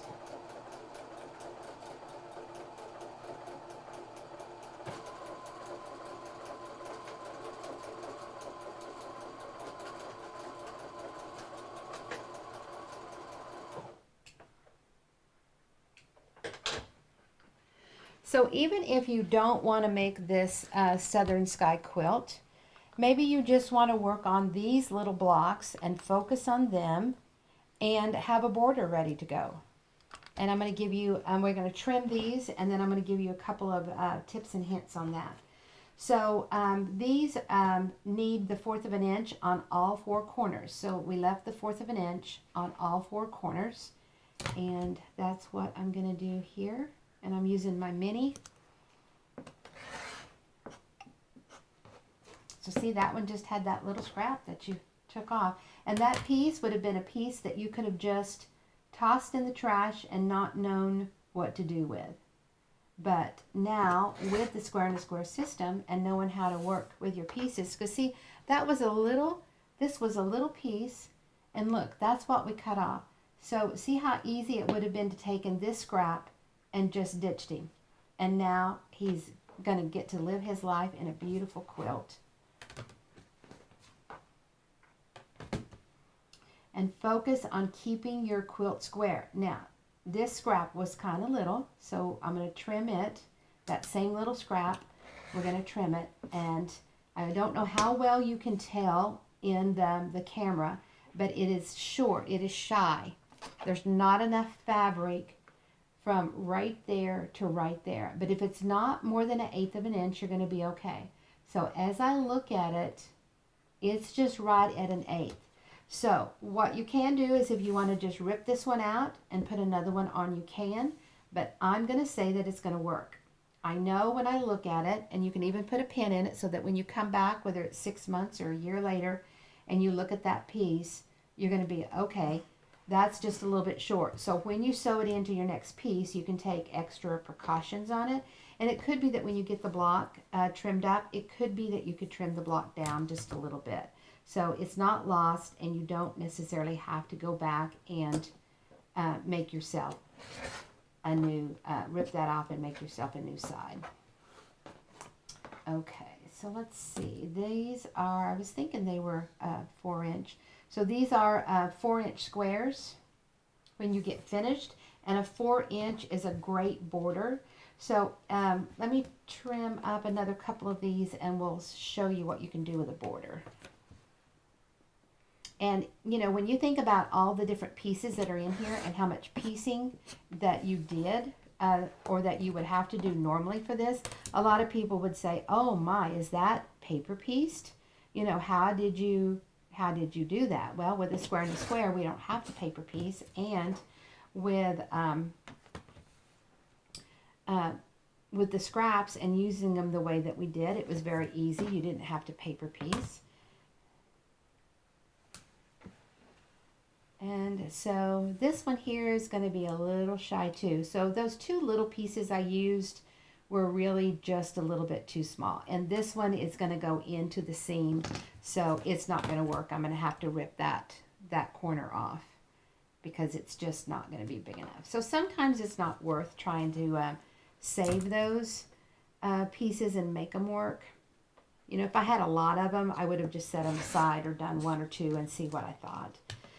So this one right here needs to come off, and when I get a new one on, then I can trim that side up. I'll go ahead and trim it so that we can use it in the example of what we're going to do.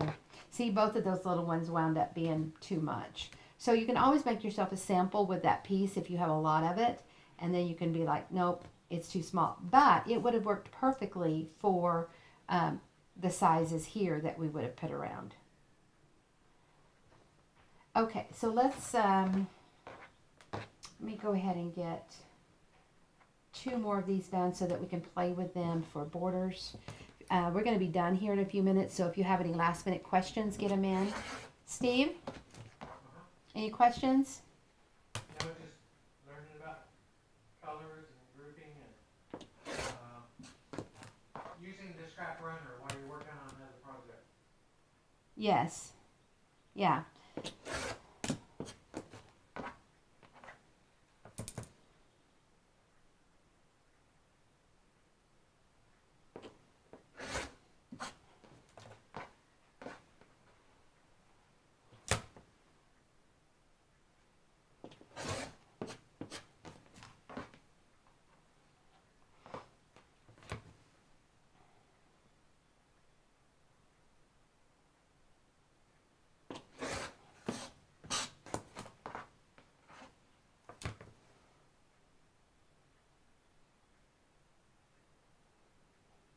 Can you make a spider web block with square and a square?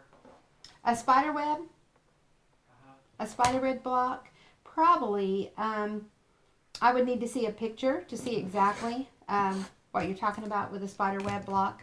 But most every quilt can be. It's really amazing. Okay, so if you were going to put these together in a border, look how you can make them go up and touch, and then you could set them together like this so that every two they touch, and then your border kind of goes like that. Or you can do it to where they all go the same direction, and that's also really pretty for a border when they're all going the same direction. But something else that you can do that's really cool is that you can sew around it again. Of course, your strips must get wider and longer, but if you sew around it to where that you have triangles again, and of course, you know, the way that you do your color, you can get a lot of pretty stuff. Look how you can put them like this, and that's really nice too. Now, in the block that we're going to make with our star, we have so your star points are going to go here. So if our star is here, see how these go out in the corners. So I want you to look up here at the quilt and look at the stars. So see how they go out in the corners. They're shooting out. And then the next block that you make, see how it makes that secondary design like that.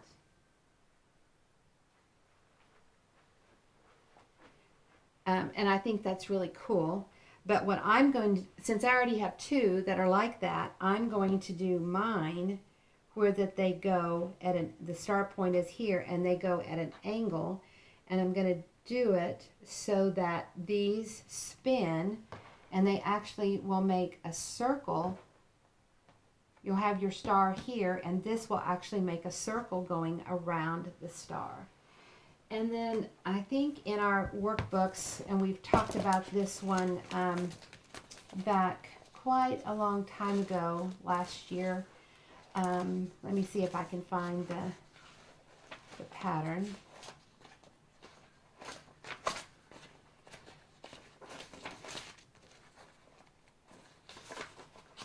I just thought about it, or I would have had it pulled out.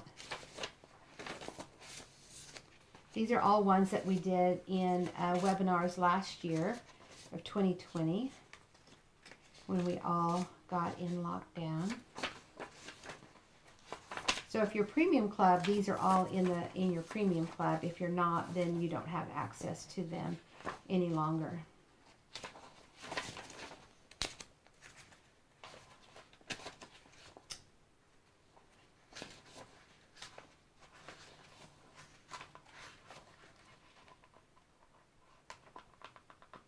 Do you have some tan, tattered, and dirt tattered to show the difference? I do have tan and dirt. Let me see here, but they're both dark. They're both in the muted category. They're not. Neither one of them is in the clear. No, they just want to look at them They just want to see the difference. Okay. because they want to make a purchase. Oh, okay. And maybe I have this in the other book. Sorry for.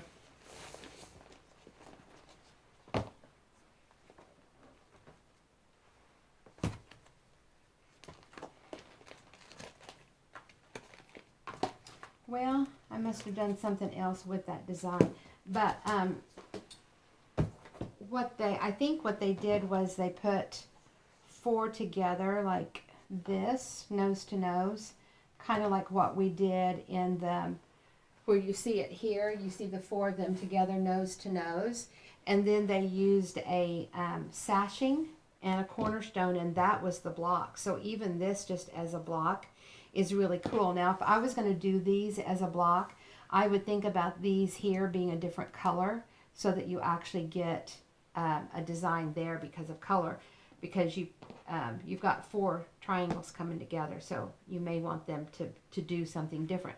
You maybe want, if this is a dark and this is a dark, it's going to look like another flying geese coming together nose to nose. It'll look kind of like that, which will give you another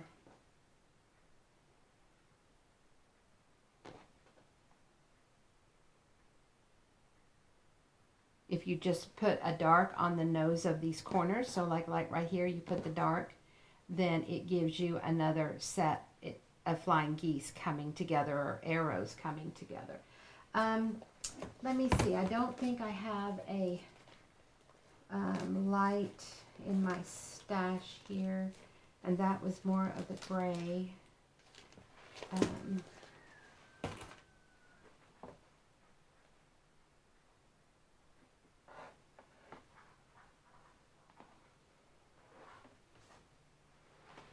I've kind of sorted all of those out for the webinar today.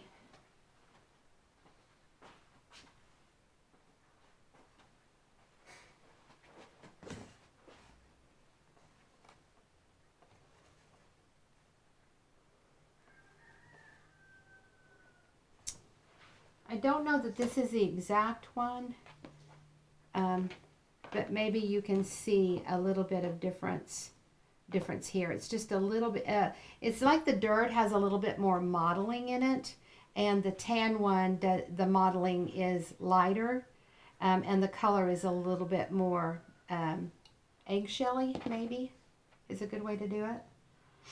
Okay, do we have any other questions? No. I'm sorry? Nope. Okay, so this was kind of a long webinar today, being 2 hours long, but hopefully you got an idea. It's always nice to set and sew and see actually how everything goes through the machine. And this gets you set up for the first part of the quilt of getting your scraps organized, and then actually sewing the very first part of the quilt, which is all of these beautiful little flying geese sections. And this is actually 2 options put together. This is option 3, flying geese, used in the middle, and then in the book on option 5 and option 6. On option 5, we talk about putting something different in the middle. So not just a plain square in the middle, we put 3 flying geese together. And then option 6 talks about using your imagination to mix the options together. So we actually created a rectangle to go in the middle. So it's a 3, and then it's kind of a 5, and it's kind of a 6. So those are the options. And if you are doing your option overview book, like I was going through here. This is your option overview book where you go in and you learn the options, and you go in order, learning option 1, making basic squares, and then option 2, option 3, flying geese, and so on. This little shape that we worked on today is one that we have in our option 5. I'm not sure if I have it in this book or not. We talked about option 6, using 3 flying geese in the middle. So hopefully you enjoyed it today. Remember, you can email us at squareinaSquare.com. You can also text us on a text hotline, 817-713-2879.